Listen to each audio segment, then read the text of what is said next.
These days, employee wellness programs have quietly crossed into clinical territory, now dealing deeply with deeply personal health data. But most organizations still evaluate wellness vendors on features, price, and ease of use, with data security rarely being in their mind or even being a part of the conversation. So we have Samantha Levin here, the wellness program advisor at Wellness 360, to help us understand the legal landscape, certifications, and necessities of health data security. So let me start. Wellness used to mean a gym discount and a step challenge. So what do you think has shifted from then? Honestly, wellness has just grown. It used to be just a perk and now it's a real strategy. So the market is projected to hit, $1 billion in 2026. And the reason for that is, programs have expanded so far beyond fitness. So we're taking, mental health, financial stress, emotional well-being, social connection, so that whole person approach. And and with that, expansion comes richer data, so biometrics, health risk assessments, personalized care pathways, so which is actually a good thing because that allows, a platform to really meet someone where they are. So it's not just about hitting, 10,000 steps anymore. It's about meaningful personalized support. Yeah, and along with, like you said, meeting people where they are, this collecting of health data is not really optional as far according to what I can see, because it's what makes a program fit the people it serves, not only the individual but also at the population level. So this is inevitable that we'll have to collect this data, but once an organization is holding it, what risks come with that? People fixate on breach scenarios, so the headline hack, but honestly, the bigger risk is, accumulation and flow. So it's sensitive health data pooling across systems and partners, in ways employees have never managed when they sign up. So Fitbit's own privacy, policies, for example, state that when they share a user's data with corporate affiliates, service providers, and other, unspecified partners, and major companies are, assembling these data sets into population level health views. So the structure problem is that data outlives, you know, the program in that consent, and sometimes it outlives, the employee's relationship entirely. So, there's risks that come with everything, but there's these privacy policies that, employees will of course approve and, consent to before sharing any type of data information. So, when an employee gives consent to share their health data with a wellness program, how safe is it to assume that the data is protected? If you're talking to a doctor, you know your data is protected, that nobody is going to know what you discuss. So, what is the context of it in the health workplace laws? Yeah. So, the assumption is, of course, there's HIPAA. So when you're at, a doctor's office, all that health information, all that health data is covered under, HIPAA, of course. In many cases, wellness apps and fitness platforms, don't always have these entities covered under HIPAA. Our platform, of course, does, all, health information. Employees will need to consent to that, of course.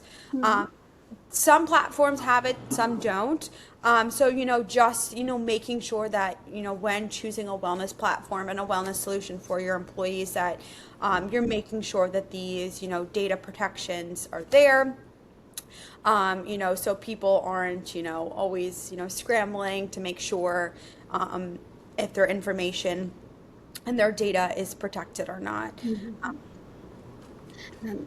So HIPAA is one term, and then we have GDPR, AI regulation. Every state has its own laws that are actually patchwork because every year they're updated. So how can a leader who wants to ensure compliance go about it?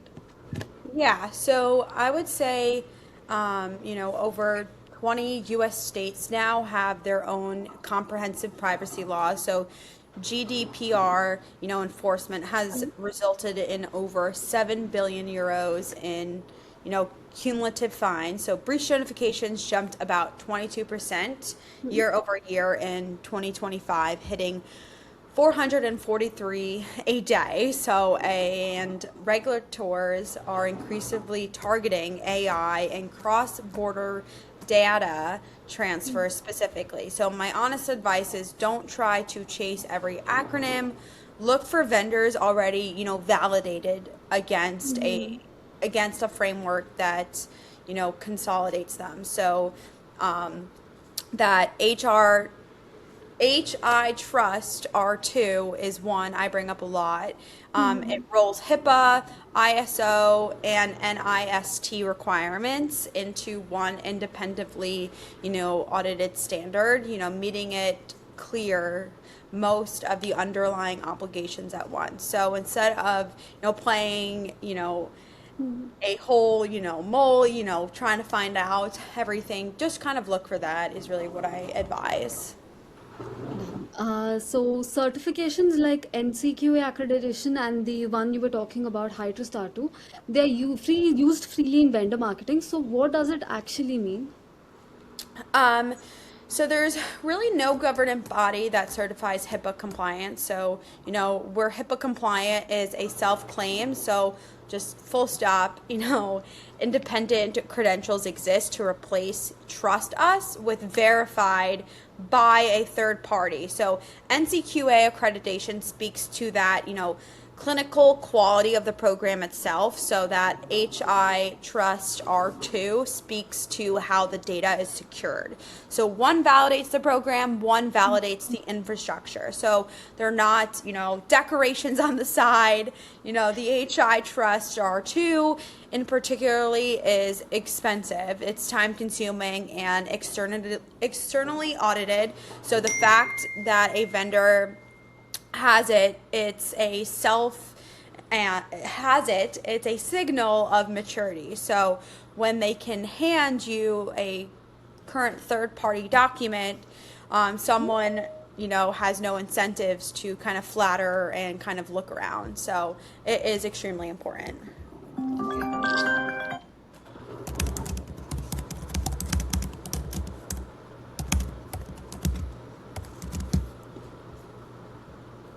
Hello. Yeah. And like we were talking about before, there's consent that plays into all of this. Employers want insights so they can tailor their programs, but the employee owns the data. This is a dangerous power dynamic because the employer will always hold more power. So how do we approach this tension? This is where it gets really human. So the employer holds the leverage, and that powers, asymmetry and has real consequences. So, there was an EEOC case where an employer declined a wellness health screening for privacy reasons, was pressured by management and was ultimately fired. So they were out of work for over a year before the agency stepped in. That's not like really good, right? So the right posture is voluntary, doing it by like having employees, sign on and doing it because they want to, right? So an individual data, never is visible to the managers. It's all aggregate data. So I know on our platform, we also specify that by saying, all health information is aggregate data. So, unless they do consent to that individual level data, their management is not going to see it. So there's actually, data on this. A voluntary, wearable program saw, 80% participation compared to 50% mandatory, one by, saying you need to do this, you need to go get your health screening done. So, having trust also is super important. Done. And AI sits on top of all of this. So there's predictive insights, personalization, and all that. So how does that change the picture, if at all, for all this health and data security? I think, AI can be a really good thing, of course, with proper security on the platform. I think it can help with suggestions. I think it can help, narrow down that personalized, level on a platform, for example.